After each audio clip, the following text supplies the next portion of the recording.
Let's read the scripture together. It's from John chapter 4, verses 4 through 18. John chapter 4, verses 4 through 18. So what we are going to do this week and next week, we are going to go over very well-known the stories of Jesus, and then we'll talk about what did Jesus do and what are we going to do. So let's read John chapter 4, verses 4 through 18. Now he had to go through Samaria. So he came to a town in Samaria called Sychar, near the plot of ground Jacob had given to his son Joseph.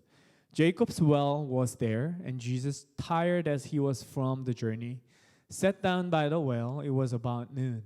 When a Samaritan woman came to draw water, Jesus said to her, "Will you give me a drink?" His disciples had gone into the town to buy food. The Samaritan woman said to him, "You are a Jew, and I'm a Samaritan woman.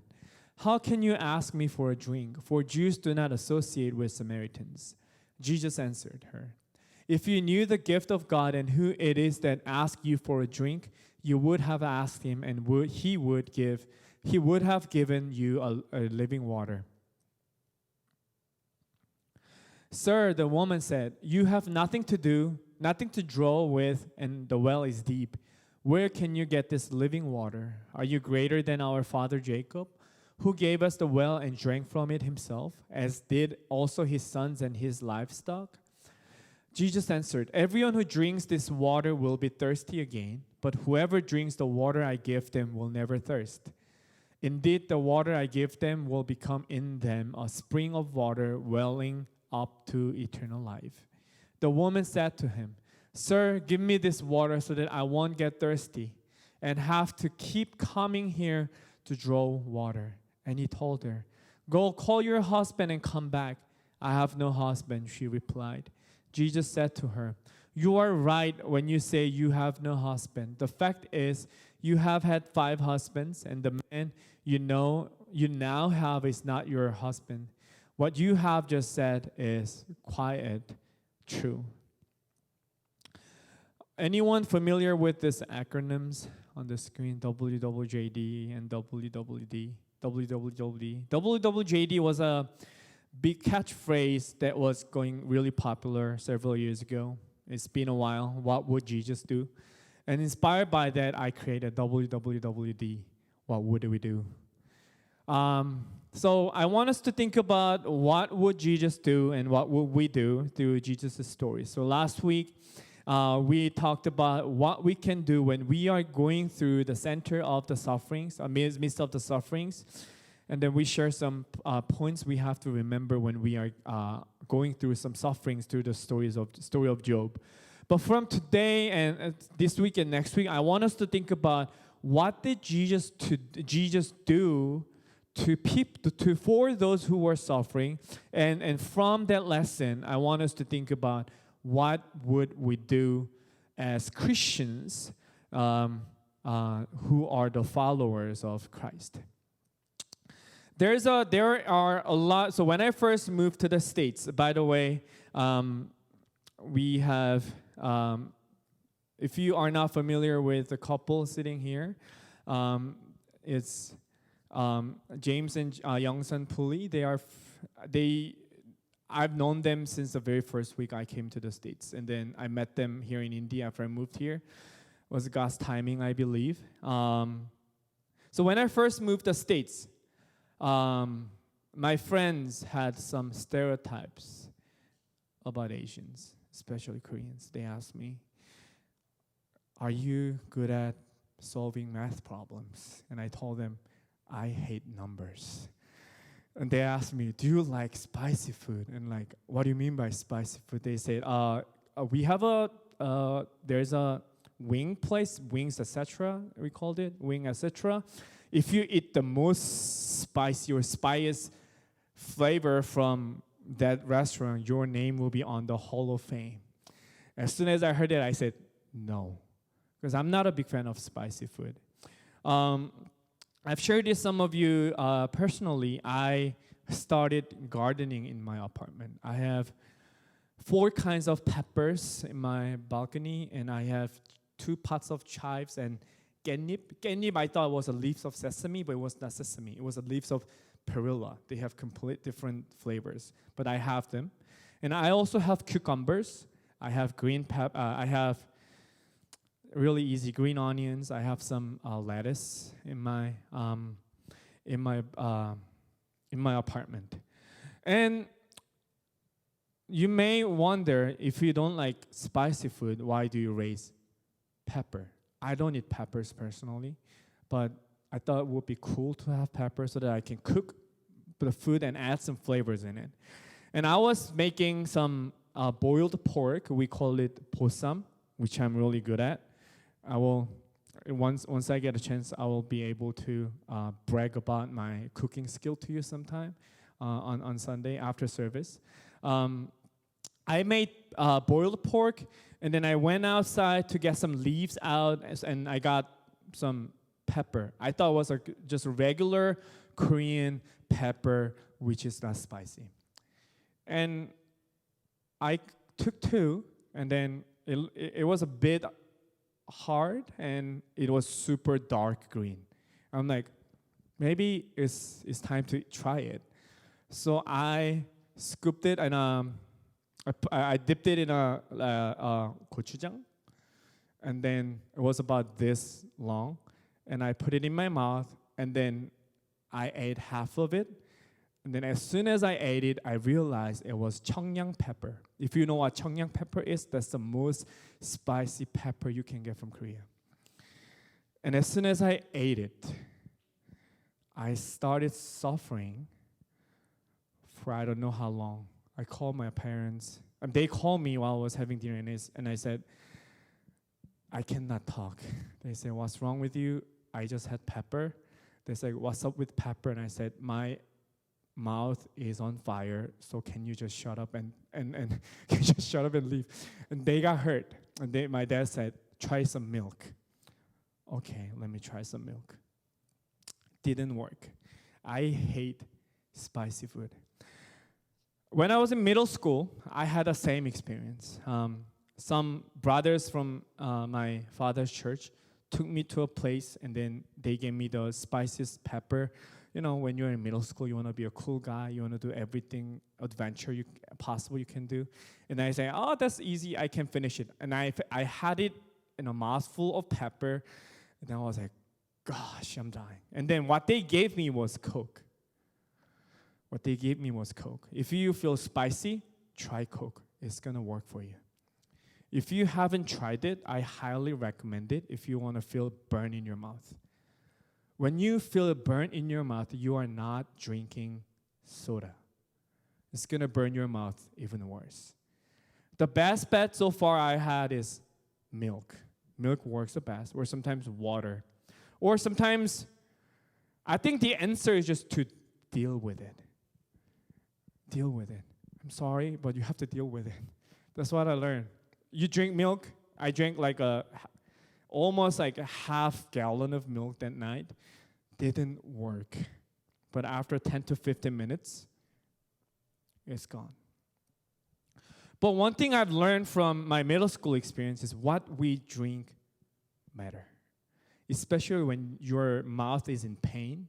If you have scars in your mouth, if you start drinking soda, it's going to get worse. I'm not talking about health. It's going to cause you feel pain. Related to this, or a little bit off topic from this, what we drink have huge impacts in our bodies, right? When we get thirsty, we drink water. Well, sorry, I know some friends who drink soda, juice, and they say, I hate water. It tastes bad. And I tell them, water does not have any taste. You just look for a flavor. But you know, if you drink juice and soda or alcohol, coffee, or whatever else than water, when you get thirsty, we know what's going to happen to the body. But at the same time, if you drink soda or juice when you feel thirsty, that actually makes you feel more thirsty. When you're working out, there are some drinks you have to drink. There are some elements you have to drink with than we do. But oftentimes, drinking soda or juice are not really helpful as long as you don't have any blood sugar issues when it goes down. Because I know it because my mom and grandma went through some of that episode, so I had to bring them juice. But otherwise, drinking soda or juice are not really good for our healthy diet. And there's a reason why I give you a long story of drinking something or eating something stuff. Because in today's passage, we find a woman who tried to deal with the thirst, the feeling of thirst that she could not resolve with anything else. So with this in mind, let's think about the passage together. This is a pretty well-known passage. We know how the story goes. Jesus visit a village called Samaria, and then Jesus meet a woman and ask for a drink, and the woman says, what? And then Jesus said, well, give me water. And you need to drink me because I'm a living water. Once you drink me, you'll never get thirsty. And then the woman gets curious, and then she talks about her life, and then Jesus says, you had 5 husbands, and then you live with another man, but he's not your husband yet, or he's not your husband. And this is how the story ended today. And this woman, after she met Jesus, she went back to her village, and then she prayed, and then she spread this good news with her people in the village. And then the people in Sychar came to Jesus to hear the gospel from him. So from this story, I want us to focus on 2 things. As the title of the sermon suggests, we want to think about what would Jesus do? Meaning, in other words, we want to see what would Jesus do if he meets a person who is going through sufferings. That's the first view I want us to think about as we go into the passage. And the second view is this: what would we do?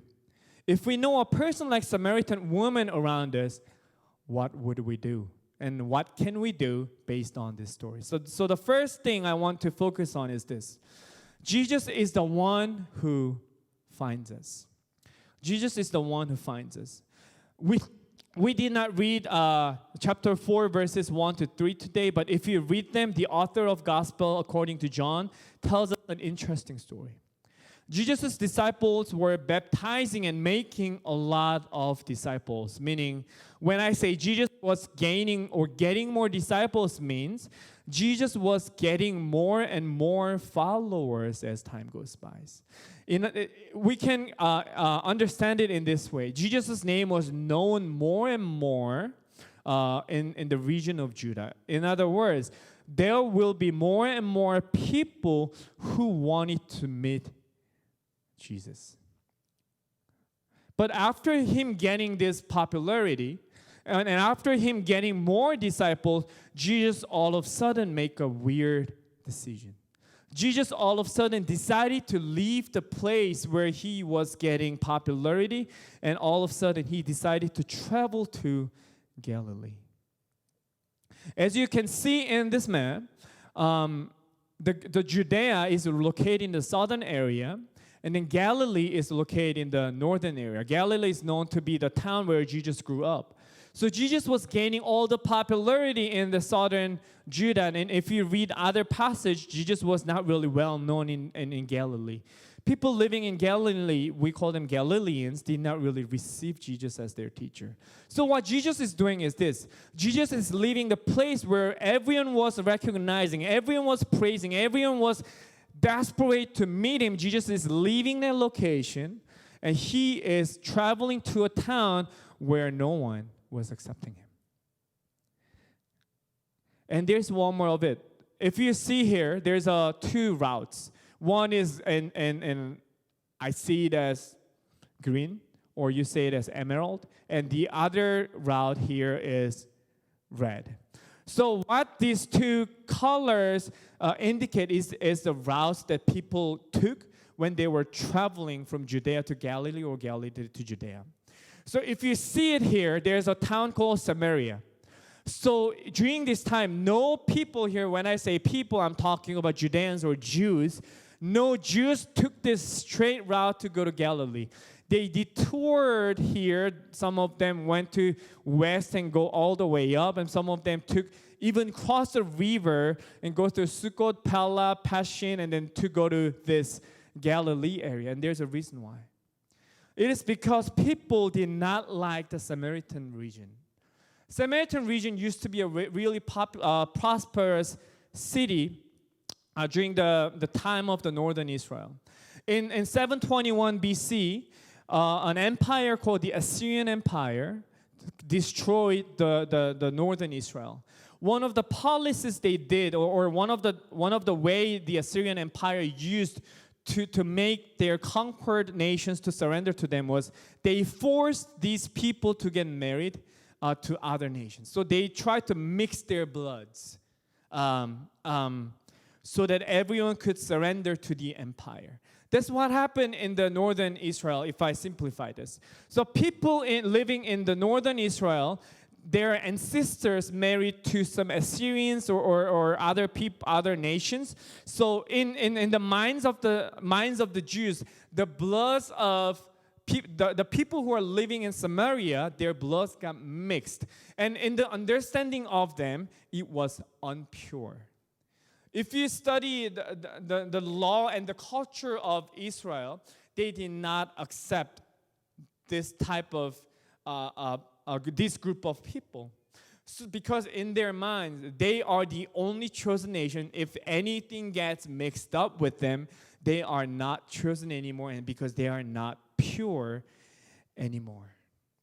For this reason, Israel people, especially Jews, hated Samaritans. They did not even talk to them. They did not even try to build relationship with them. As you can see here, they did not even enter their territory because in their mind, they despised the Samaritans. But as we see in these two verses, Jesus made a decision. Now he had to go through Samaria. And then his disciples had gone into the town to buy food. So disciples were not there. Usually when they were traveling, they had a travel plan. They had which inn they will try to go, and then they had like which place they're going to get food. But because Jesus changed his route all of a sudden, and because the disciples were not familiar with this route, disciples had to spend more time to get food and then to get fed for their lunch. Then here we have to ask a question. Why did Jesus take this route? Why did Jesus take the unfamiliarity?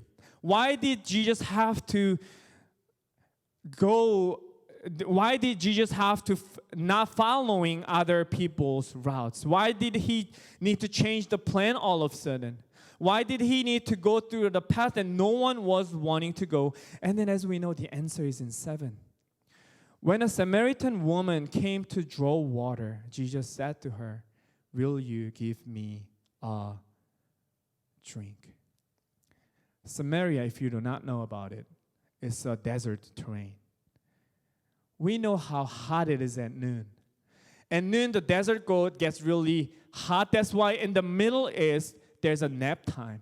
On a daily basis, in the middle of the day, everyone is taking a nap because they are not really able to get active during this time. And when everyone was taking a nap, this woman came to the well. Why? Because she wanted to avoid the crowds. Why did Jesus go to the well? Why did Jesus go to the Samaria? Was it because there was people having powers and intellectuals who's going to sponsor his ministry? Was it because Jesus knew he's going to be welcomed by the town? Or was it because Jesus knew if we go there, he will be able to get financially supported by people? That was not, as we all know. The reason why Jesus made this sudden change was this one woman. Jesus was tired. But this woman was enough for him to lead his tired body and change his plan and deal with all the complaints from his disciples who were also Jews. This woman was more valuable than any of those.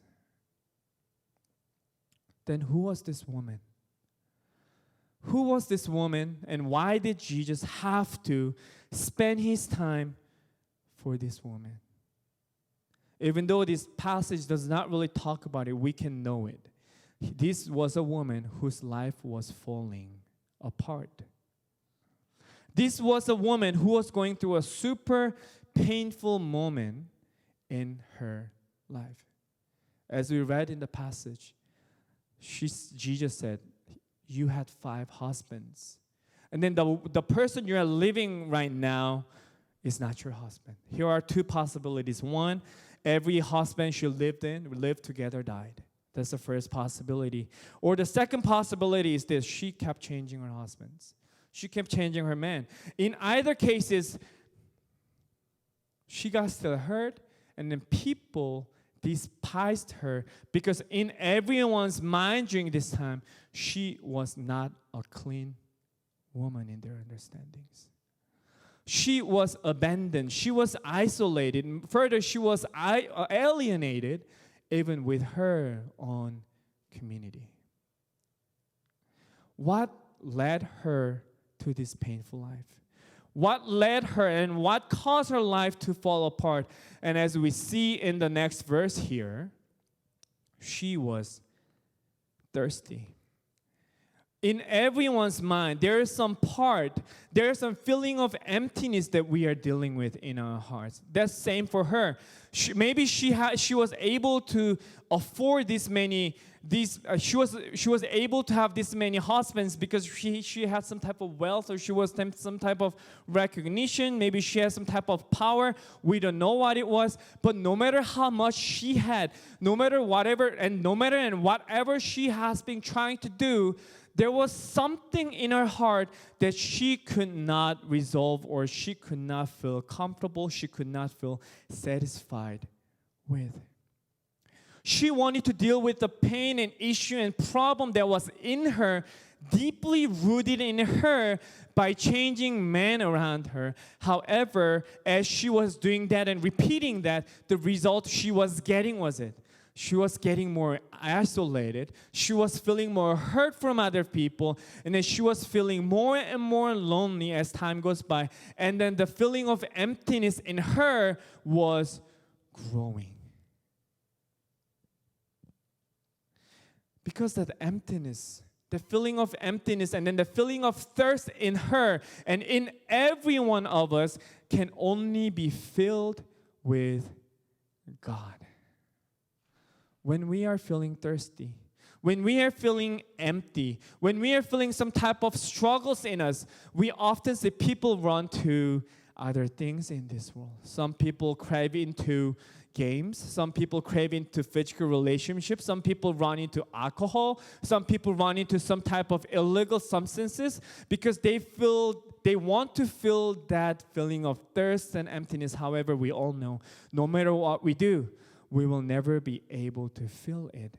And then to this woman who was going through this thirst and who was going through the worst period of moment, Jesus finds her, and then Jesus comes to her to be with her. The well at noon is telling us how broken she was. No one comes out to the well at noon in the desert, even today. The well at noon tells us how much discriminated she was, how much isolated she was, and how abandoned she was. And the well at noon tells us how broken she was because no one was around her at the time, and that is what she wanted. But you know what? In the midst of her pain, Jesus comes. In the midst of her wound, Jesus comes. In the time when she was completely in pain, Jesus finds her, and Jesus even sacrificed her everything to find her. What would Jesus do to the person who's going through the suffering?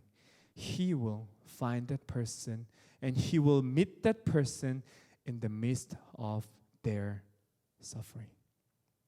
And second lesson we can learn that we will dive into deeper later next week too, but God is the one who waits. We often struggle with waiting for the people. We want to get the result instantly. When we help, we want to see them change. When we help, we want to see them grow. When we help, we want to see them get better. However, we know it's not really happening. And I had a teacher from high school who always told me this. You cannot even change yourself, and how do you expect you to change someone else? Change takes time. Change takes time. Even for us to change our habits, we have to spend a lot of time and efforts to change it. And that's what God does for us. I have no husband, she replied. Jesus said to her, you are right when you say you have no husband. The fact is, you have had 5 husbands, and the man you now have is not your husband. What you have just said is quite true. Some may say, what if Jesus just came to her a little earlier? What if God found her when she went through her first break? What if Jesus found her when she was younger? What if Jesus found her before she had to go through all this suffering? Wouldn't that make her life a little better? But we do not really know why. However, what we can know is that Jesus had to wait until this very moment. And here's why. When you get hurt, I'm not sure if you can see, I got a open right hand palm here. I popped it open while I was working out on the rig. So what I usually do when it opens, there are dead skin. So I just cover my scar with the dead skin because I don't want it to be revealed and then feel pain from washing my hands and stuff. And then one of my good friends there is I think she's a nurse practitioner. And then as soon as I covered it, she ran to me and like, what are you doing? Are you trying to get infected? You have to cut your dead skin. Well, from that, I'm always impressed by this. In order for us to get healed, we have to reveal our wounds sometimes. We have to reveal our wounds. But it's same for our spirit and soul too.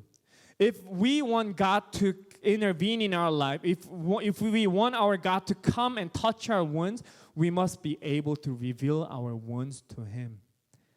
However, He doesn't force us to open ours up. He does not force us to open us up, and He waits until we can open up.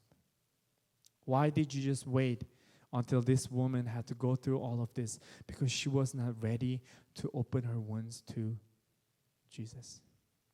Why is God not working through our life when we are asking for help? Maybe we are not ready to open ourselves to Him.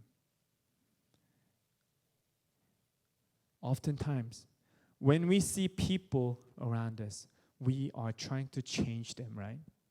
We want to give them advices. We want to tell them, this is what you have to do. Then your life will be so much better. But they don't do it because they are not ready to change yet.